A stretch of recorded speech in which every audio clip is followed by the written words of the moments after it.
Praise the lord. ದೇವರ ನಾಮಕ್ಕೆ ಸ್ತೋತ್ರ ಉಂಟಾಗಲಿ. ಪ್ರೀತಿಯ ದೇವರ ಮಕ್ಕಳೇ, ಯೇಸು ಕ್ರಿಸ್ತನ ನಾಮದಲ್ಲಿ ನಾನು ನಿಮ್ಮೆಲ್ಲರನ್ನು ವಂದಿಸುತ್ತೇನೆ. ಕಳೆದ ದಿನ ನಾವು ನೋಹಾನನ ಹೆಂಡತಿಯ ಕುರಿತು ಧ್ಯಾನ ಮಾಡಿಕೊಂಡೆವು. ಈ ದಿನ ಮತ್ತೊಂದು ಸ್ತ್ರೀಯ ಕುರಿತು ಧ್ಯಾನ ಮಾಡಿಕೊಳ್ಳೋಣ. ಈ ದಿನ ಧ್ಯಾನ ಮಾಡುವುದಕ್ಕೆ ಹೋಗುವ ಸ್ತ್ರೀ ಯಾರೆಂದರೆ ರೆಬೆಕ್ಕಾ. ಆಮೆನ್. ರೆಬೆಕ್ಕಾ ಯಾರು ಎಂದು ನೋಡುವುದಾದರೆ, ಅಬ್ರಹಾಮನ ವಾಗ್ದಾನ ಮಗನಾದ ಈಸಾಕನ ಹೆಂಡತಿ. ರೆಬೆಕ್ಕಳ ಜೀವಿತವನ್ನು ಆದಿಕಾಂಡ 24ನೇ ಅಧ್ಯಾಯಗಳಲ್ಲಿ ಗಮನಿಸಬಹುದು. ದೇವರು ಅವಳು ಯೌವನಸ್ಥಳಾಗಿದ್ದಾಗಲೇ ಸತ್ಯವೇದದಲ್ಲಿ ಬರೆಸಲ್ಪಟ್ಟಿದ್ದಾರೆ.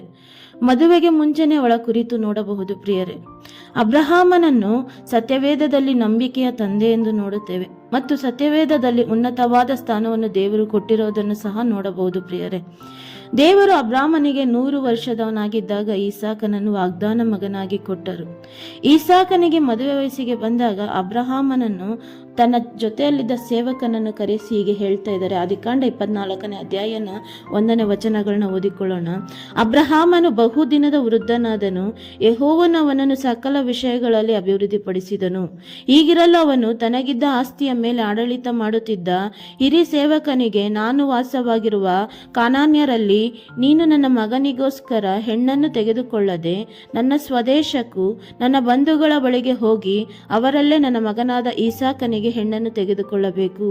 ಹಾಗೆ ತೆಗೆದುಕೊಳ್ಳುತ್ತೇನೆಂಬುದಕ್ಕೆ ನೀನು ನನ್ನ ತೊಡೆಯ ಕೆಳಗೆ ಕೈಯಿಟ್ಟು ಭೂಲೋಕ ಪರಲೋಕಗಳ ದೇವರಾಗಿರುವ ಯೆಹೋವನ ಮೇಲೆ ಪ್ರಮಾಣ ಮಾಡಬೇಕೆಂದು ಹೇಳಿದನು. ಆಮೆನ್. ಆ ಸೇವಕನಿಗೆ ಅಬ್ರಾಮನು, ನಾನು ವಾಸವಾಗಿರುವ ಈ ಕಾನಾನ್ಯರಲ್ಲಿ ನನ್ನ ಮಗನಿಗೆ ಹೆಣ್ಣನ್ನು ತೆಗೆದುಕೊಳ್ಳದೆ ನಾನು ಬಿಟ್ಟು ಬಂದ ನನ್ನ ಸ್ವದೇಶಕ್ಕೆ ಹೋಗಿ ನನ್ನ ಮಗನಿಗೋಸ್ಕರ ಹೆಣ್ಣನ್ನು ತೆಗೆದುಕೊಳ್ಳಬೇಕೆಂದು ಹೇಳ್ತಾ ಇದ್ದಾರೆ. ಹಲ್ಲೆಲೂಯಾ. ಹಾಗೆ ಮಾಡ್ತೀನಂತ ನೀನೇನು ಮಾಡು, ನನ್ನ ತೊಡೆಯ ಕೆಳಗೆ ಕೈ ಇಟ್ಟು ಪ್ರಮಾಣ ಮಾಡಬೇಕೆಂದು ಕೇಳೋದನ್ನು ನೋಡುತ್ತೇವೆ. ಪ್ರಿಯರೇ, ಅದಕ್ಕೆ ಸೇವಕನು ಹೇಳ್ತಾ ಇದ್ದಾನೆ, ಒಂದು ವೇಳೆ ಆ ಹುಡುಗಿ ನನ್ನ ಜೊತೆ ಬರೋದಕ್ಕೆ ಇಷ್ಟ ಇಲ್ಲ ಅಂದರೆ ನಾನು ಏನು ಮಾಡಲಿ, ನಿನ್ನ ಮಗನ್ನ ಕರ್ಕೊಂಡು ಹೋಗ್ಲಾ ಬಂದು ಹಾಗಂತ ಕೇಳಬೇಕಾದ್ರೆ ಅಬ್ರಾಮನು, ಆ ರೀತಿಯಾಗಿ ನೀನು ಮಾಡಲೇಬಾರದು. ನನಗೆ ಈ ದೇಶವನ್ನು ಕೊಡುತ್ತೇನೆಂದು ವಾಗ್ದಾನ ಮಾಡಿದ ದೇವರು ತನ್ನ ದೂತರನ್ನು ಕಳಿಸಿ ನಿನಗೆ ಅನುಕೂಲ ಮಾಡುತ್ತಾರೆ, ಒಂದು ಹೆಣ್ಣನ್ನು ಕೂಡ ತೋರಿಸ್ತಾರೆ ಎಂದು ಹೇಳಿದನು. ಆಮೆನ್. ಪ್ರೀತಿಯ ದೇವರ ಮಕ್ಕಳೇ, ಅಬ್ರಹಾಮನು ದೇವರ ಮೇಲೆ ನಂಬಿಕೆಯನ್ನಿಟ್ಟು ತನ್ನ ಸೇವಕನನ್ನು ಮಗನಿಗೆ ಹೆಣ್ಣನ್ನು ನೋಡಲು ಕಳಿಸಿದರು. ಏಕೆಂದರೆ ಅವರಿಗೆ ಗೊತ್ತು, ದೇವರು ನನಗೆ ಮೇಲನ್ನೇ ಮಾಡುತ್ತಾರೆ ಹೊರತು ಕೇಡನ್ನು ಮಾಡೋದಿಲ್ಲ. ನನ್ನ ಕುಟುಂಬಕ್ಕೆ ಸರಿಯಾಗಿರುವ ಒಂದು ಹೆಣ್ಣು ಮಗಳನ್ನು ದೇವರೇ ಕೊಡುತ್ತಾರೆ ಎಂದು ನಂಬಿದರು. ಅನೇಕ ಯೌವನಸ್ಥರು, ತಂದೆ ತಾಯಿಯರು ಗಮನಿಸಬೇಕಾದ ವಿಷಯ ಏನೆಂದರೆ, ದೇವರು ನಮಗೆ ನಮ್ಮ ಕುಟುಂಬಕ್ಕೆ ಸರಿಯಾಗಿ ಹೊಂದಿಕೊಳ್ಳುವ ಕುಟುಂಬಗಳನ್ನ ಕರೆದುಕೊಂಡು ಬರ್ತಾರೆ. ಅಲ್ಲಿಯವರೆಗೆ ಕಾಯಬೇಕು. ಆದರೆ ಎಷ್ಟೋ ಕುಟುಂಬಗಳು ಮದುವೆ ಎನ್ನುವ ವಿಷಯದಲ್ಲಿ ಕಾಯುವುದಿಲ್ಲ. ಕೆಲವೊಂದು ಕುಟುಂಬಗಳನ್ನ ನೋಡುವುದಾದರೆ, ತಂದೆಗೆ ಆರೋಗ್ಯ ಸಮಸ್ಯೆ ಇದ್ದರೆ, ತಾಯಿಗೆ ಆರೋಗ್ಯ ಸಮಸ್ಯೆ ಇದ್ದರೆ, ಕುಟುಂಬದಲ್ಲಿ ಏನೋ ಒಂದು ಸಮಸ್ಯೆ ಇದ್ದರೆ ಮೊದಲು ಮಕ್ಕಳ ಮದುವೆ ಮಾಡಿ ಬಿಡಬೇಕು ಎಂದು ಯೋಚಿಸ್ತಾರೆ. ಸರಿಯಾಗಿ ವಿಚಾರಣೆ ಮಾಡದೆ ಮಕ್ಕಳ ಮದುವೆಯನ್ನ ಮಾಡಿಬಿಡ್ತಾರೆ. ಹಲ್ಲೆಲೂಯಾ. ಆದರೆ ಆ ರೀತಿಯಾಗಿ ಮಾಡಿ ಎಷ್ಟೋ ಕಷ್ಟಗಳಿಗೆ ಒಳಗಾಗ್ತಾರೆ. ಪ್ರಿಯರೇ, ದೇವರ ಮಕ್ಕಳೇ, ದೇವರ ಚಿತ್ತಕ್ಕೆ ಕಾಯಬೇಕು. ದೇವರು ನಮಗಾಗಿ, ನಮ್ಮ ಕುಟುಂಬಗಳಿಗಾಗಿ ತನ್ನ ದೂತರನ್ನು ಕಳಿಸಿ ನಮಗೆ ಅನುಕೂಲ ಮಾಡಿಕೊಡ್ತಾರೆ ಅಂತ ನಂಬಬೇಕು. ಇಲ್ಲಿ ಸೇವಕನು ನೋಡಬೇಕಾದ್ರೆ, ಅಬ್ರಾಮನಿಗೆ ಪ್ರಮಾಣವನ್ನು ಮಾಡಿ 10 ಒಂಟೆಗಳನ್ನು ಸಿದ್ಧ ಮಾಡಿಕೊಂಡು ಶ್ರೇಷ್ಠವಾದ ಒಡವೆಗಳನ್ನು ತೆಗೆದುಕೊಂಡು ಆರಾಮ್ ಸೀಮೆಗೆ ಬಂದನು. ಅಬ್ರಹಾಮನ ತಮ್ಮನು ವಾಸವಾಗಿರುವ ಊರಿಗೆ ಬಂದನು. ಹಲ್ಲೆಲೂಯಾ. ಇಲ್ಲಿ ಸೇವಕನು ಮತ್ತೆ ಪ್ರಾರ್ಥಿಸ್ತಾ ಇದ್ದಾನೆ, ದೇವರೊಟ್ಟಿಗೆ ಪ್ರಾರ್ಥಿಸ್ತಾ ಇದ್ದಾನೆ. ದೇವರೇ, ಸಾಯಂಕಾಲದಲ್ಲಿ ಈ ಊರಿನ ಸ್ತ್ರೀಯರು ನೀರು ತರುವುದಕ್ಕೆ ಇಲ್ಲಿಗೆ ಬರುತ್ತಾರೆ. ನಾನು ಹೋಗಿ ನನಗೆ ನೀರು ಕುಡಿಯುವುದಕ್ಕೆ ಕೇಳುತ್ತೇನೆ. ಆ ಹುಡುಗಿ ನಿನಗೂ ಕೊಡುತ್ತೇನೆ ಮತ್ತು ನಿನ್ನ ಒಂಟೆಗಳಿಗೂ ಸಹ ತಂದು ಕೊಡುತ್ತೇನೆ ಎಂದು ಯಾರು ಹೇಳುತ್ತಾರೋ ಅವರೇ ನನ್ನ ದಣಿಯಾದ ಈಸಾಕನಿಗೆ ಬಂದ ಹುಡುಗಿ, ನೀನು ತೋರಿಸುವ ಹುಡುಗಿ ಎಂದು ನಾನು ತಿಳಿದುಕೊಳ್ತೇನೆ ಎಂದು ಪ್ರಾರ್ಥಿಸುತ್ತಿರುವಾಗಲೇ ರೆಬೆಕ್ಕಳು ಕೊಡವನ್ನು ಹಿಡ್ಕೊಂಡು ನೀರಿನ ಬುಗ್ಗೆಗಳ ಬಳಿಗೆ ಬಂದಳು. ಆಮೇಲೆ ಆ ಸೇವಕರು ಪ್ರಾರ್ಥಿಸುತ್ತಿರುವಾಗಲೇ ರೆಬೆಕ್ಕಳು ಅಲ್ಲಿಗೆ ಬರೋದನ್ನು ನೋಡ್ತೇವೆ. ಪ್ರಿಯರೇ, ದೇವರ ಮಕ್ಕಳೇ, ಆ ಸೇವಕನ ಮಾರ್ಗವನ್ನು ದೇವರು ಎಷ್ಟು ಸುಲಭವಾಗಿ ಅನುಕೂಲ ಮಾಡಿಕೊಟ್ಟರು ನೋಡಿ. ನಮ್ಮ ಜೀವಿತದಲ್ಲಿ ನಮ್ಮ ಮಾರ್ಗಗಳನ್ನು ಅನುಕೂಲ ಮಾಡಿಕೊಡುತ್ತಾರೆ ದೇವರು. ಆ ಸೇವಕನು ಹೋಗ್ಬಿಟ್ಟು, ಅಬ್ರಾಮನ ಕುಟುಂಬದವರು ಎಲ್ಲಿದ್ದಾರೋ ಏನೋ, ನಾನು ಹೇಗೆ ಹುಡುಕ್ಲಿ, ಏನು ಮಾಡಲಿ, ಆ ರೀತಿಯಾಗಿ ಯೋಚಿಸ್ಲಿಲ್ಲ. ನನ್ನ ದಣಿಗೆ ನಾನು ಪ್ರಮಾಣ ಮಾಡಿಬಿಟ್ಟು ಬಂದ್ಬಿಟ್ಟಿದ್ದೀನಲ್ಲ, ಈಗ ಏನು ಮಾಡಲಿ ಅಂತಲೂ ಯೋಚನೆ ಮಾಡಲಿಲ್ಲ. ಬದಲಾಗಿ ಪ್ರಾರ್ಥಿಸಿದ್ರು, ದೇವರೇ ನನ್ನ ಈ ಕಾರ್ಯದಲ್ಲಿ ಅನುಕೂಲ ಮಾಡಿಕೊಡು ಎಂದು ಪ್ರಾರ್ಥಿಸಿದರು.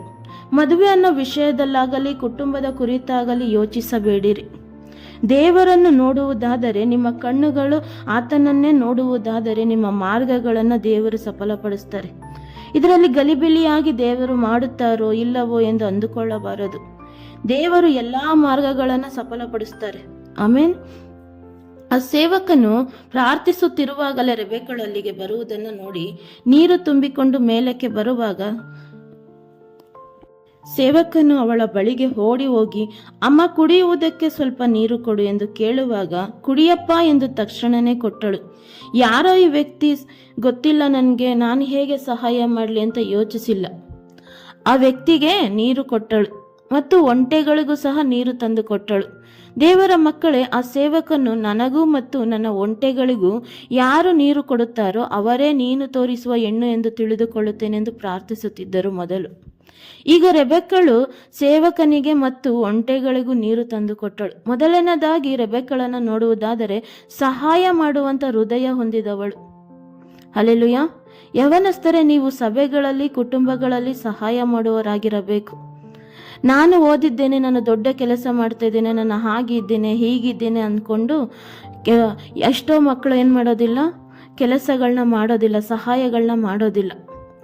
ಹಾಗೆ ಅಂದುಕೊಳ್ಳಬಾರದು. ಕುಟುಂಬದಲ್ಲಿ ತಂದೆ ತಾಯಿಯರಿಗೆ ಸಹಾಯಕರಾಗಿರಬೇಕು. ಸಹಾಯ ಮಾಡುವಂಥ ಹೃದಯ ಹೊಂದಿರಬೇಕು. ಇಲ್ಲಿ ಸಹಾಯ ಮಾಡುವಂಥ ರೆಬೆಕ್ಕಳು ಹೃದಯವನ್ನು ಹೊಂದಿಕೊಂಡಿದ್ದಳು. ರೆಬೆಕ್ಕಳು ಸಹಾಯವನ್ನು ಮಾಡಿದಳು. ಅವಳು ನೀರು ತಂದುಕೊಡುವುದನ್ನು ಸೇವಕನು ನೋಡಿ ಯೋಚಿಸುತ್ತಿದ್ದಾನೆ. ಏನಂತ, ನಾನು ಯಾವ ರೀತಿ ಅಂದುಕೊಂಡೇನೋ ಅದೇ ರೀತಿಯಾಗಿ ಈ ಹುಡುಗಿ ನೀರು ಕೊಟ್ಟಳು. ಆದರೆ ಯಾವ ಕುಟುಂಬ ಇರಬೇಕು? ದೇವರು ನನ್ನ ಪ್ರಯಾಣವನ್ನು ಸಫಲ ಮಾಡಿದರೋ ಇಲ್ಲವೋ ಎಂದು ತಿಳಿಯುವುದಕ್ಕಾಗಿ ಆ ಹುಡುಗಿ ಬಳಿಯಲ್ಲಿ ಅವಳ ಮೂಗಿಗೆ ಅರ್ಧ ತೊಲೆಯ ತೂಕವುಳ್ಳ ಒಂದು ಚಿನ್ನದ ಮೂಗುತಿಯನ್ನು, ಆಕೆಯ ಕೈಗಳಿಗೆ ಚಿನ್ನದ ಒಡವೆಗಳನ್ನು ಕೊಟ್ಟು, ನೀನು ಯಾರ ಮಗಳು? ಆಮೇನ್, ದಯಮಾಡಿ ಹೇಳುತ್ತೆಯಾ ಎಂದು ಕೇಳಿದರು. ಹಲ್ಲೆಲೂಯಾ. ನಾವು ಇಳಿದುಕೊಳ್ಳುವುದಕ್ಕೆ ಸ್ಥಳ ಇದೆಯಾ ಎಂದು ಕೇಳಲು ಅವಳು ಆ ಸೇವಕನಿಗೆ, ನಾನು ನಾಹೋರನಿಗೆ ಮಿಲ್ಕಾಳಲ್ಲಿ ಹುಟ್ಟಿದ ಬೇತೋವೆಲನ ಮಗಳು ಎಂದು ಹೇಳಿದಳು. ಆಗ ಆ ಸೇವಕನು, ದೇವರೇ, ನಾನು ಎಲ್ಲಿಗೆ ಹೋಗಬೇಕಿತ್ತೋ ಅಲ್ಲಿಗೆ ನೀನು ನೀಟಾದ ಮಾರ್ಗದಲ್ಲಿ ನಮ್ಮನ್ನು ಕರೆದುಕೊಂಡು ಬಂದಿದೀಯಾ, ನಮ್ಮ ಮಾರ್ಗಗಳನ್ನು ಸಫಲಪಡಿಸಿದ್ಯಾ ಅಂದ್ಬಿಟ್ಟು ಪ್ರಾರ್ಥಿಸ್ತಾ ಇದ್ದಾರೆ. ದೇವರಿಗೆ ಕೃತಜ್ಞತಾ ಸ್ತುತಿಯನ್ನ ಮಾಡ್ತಾ ಇದ್ದಾರೆ ಅವರು. ಹಲ್ಲೆಲೂಯಾ. ನಾವು ದೇವರಿಗೆ ಕೃತಜ್ಞತಾ ಸ್ತುತಿಯನ್ನ ಮಾಡಬೇಕು. ನಮ್ಮ ಜೀವಿತದಲ್ಲಿ ದೇವರು ಅನೇಕ ಅದ್ಭುತಗಳನ್ನ ಮಾಡ್ತಾರೆ, ಅನೇಕ ಉಪಕಾರಗಳನ್ನ ಮಾಡ್ತಾರೆ. ಆದರೆ ಅದನ್ನು ನಾವು ನೆನೆಸೋದಿಲ್ಲ. ಅನೇಕ ಜನರು ಮರೆತು ಹೋಗ್ತಾರೆ. ದೇವರು ಮಾಡಿರುವಂಥ ಉಪಕಾರಗಳನ್ನ, ದೇವರು ಮಾಡಿರುವಂಥ ಅದ್ಭುತ ಕಾರ್ಯಗಳನ್ನ ಅನೇಕ ಜನರು ಮರೆತು ಹೋಗ್ತಾರೆ. ಆದರೆ ಸೇವಕನ ಏನು ಮಾಡ್ತಾ ಇದ್ದಾನೆ, ತಕ್ಷಣನೇ ದೇವ್ರಿಗೆ ಮೊದಲು ದೇವರು ನನ್ನ ಮಾರ್ಗಗಳನ್ನ ಸಫಲಪಡಿಸಿದ್ರು. ದೇವರು ನಾನು ಎಲ್ಲಿಗೆ ಬರಬೇಕಾಗಿತ್ತು ಅಲ್ಲಿಗೆ ನೀಟಾದ ಮಾರ್ಗದಲ್ಲಿ ನನ್ನನ್ನು ಕರ್ಕೊಂಡ್ಬಂದಿದ್ದಾರೆ ಅಂತ ದೇವರಿಗೆ ಕೃತಜ್ಞತೆಯನ್ನು ಸಲ್ಲಿಸ್ತಾ ಇದ್ದಾರೆ. ಆಮೇನ್. ನಂತರ ಸೇವಕನನ್ನ ರೆಬೆಕ್ಕಳು ಮನೆಗೆ ಕರೆದುಕೊಂಡು ಹೋದಳು. ತನ್ನ ತಾಯಿಯ ಮನೆಯಲ್ಲಿ ಇದ್ದವರೆಲ್ಲರಿಗೂ ನಡೆದ ಎಲ್ಲ ವಿಷಯಗಳನ್ನು ಹೇಳಿದಳು. ಸೇವಕನ ಮಾರ್ಗವನ್ನು ದೇವರು ಸಫಲಪಡಿಸಿದರು. ರೆಬೆಕ್ಕಳು ಸಹಾಯ ಮಾಡುವ ಒಳ್ಳೆ ಗುಣ ಹೊಂದಿರುವಂಥ ಮಗಳಾಗಿ ಈ ದಿನ ನಮಗೆ ಕಾಣಿಸಿಕೊಂಡಗಳು ಪ್ರಿಯರೇ. ಆಮೇನ್. ಸರಿ, ನಾವು ಪ್ರಾರ್ಥನೆ ಮಾಡ್ಕೊಳ್ಳೋಣ. ಕರ್ತನೆ, ನಿಮಗೆ ಸ್ತೋತ್ರ ಮಾಡ್ತೇವೆ ರಾಜ. ಈ ಒಂದೊಳ್ಳೆ ಸಮಯದಲ್ಲಿ ನಿಮಗೆ ಸ್ತೋತ್ರ ಮಾಡ್ತೇವೆ ಕರ್ತನೆ. ಅಪ್ಪ, ಈ ದಿನದಲ್ಲಿ ಕರ್ತನೆ ರೆಬೆಕ್ಕಳ ಕುರಿತು ಒಂದು ಭಾಗವನ್ನು ನೋಡಲಿಕ್ಕೆ ನೀವು ಸಹಾಯ ಮಾಡಿದ್ದೀರಾ ಕರ್ತನೆ. ಮುಂದಿನ ದಿನದಲ್ಲಿ ಕರ್ತನೆ ಅವಳು ಹೇಗೆ ದೇವರ ಚಿತ್ತಕ್ಕೆ ವಿಧೇಯಳಾದಳು ಎಂದು ನೋಡುವುದಕ್ಕೆ ನೀವು ಸಹಾಯ ಮಾಡಿರಿ ಕರ್ತನೆ. ಈ ದಿನ ಕರ್ತನೆ ಸೇವಕನ ಆ ಒಂದು ಮಾರ್ಗಗಳನ್ನ ಸಫಲಪಡಿಸೋದ್ರಿ ಕರ್ತನೆ. ಅದೇ ರೀತಿ ರೆಬೆಕ್ಕಳು ಹೇಗೆ ಸಹಾಯ ಮಾಡಿದಳು ಎಂದು ನೋಡಿದ್ದೇವೆ ಕರ್ತನೆ. ಅನೇಕ ಜನರು ಕರ್ತನೆ ಮಾರ್ಗಗಳನ್ನ ತೆರೀತಾ ಇಲ್ಲ ದೇವರು ಅಂತ ಯೋಚಿಸ್ತಾ ಇದ್ದಾರೆ ಕರ್ತನೆ. ಅವರ ಮಾರ್ಗಗಳನ್ನ ನೀವು ತೆರೀರಿ ಕರ್ತನೆ.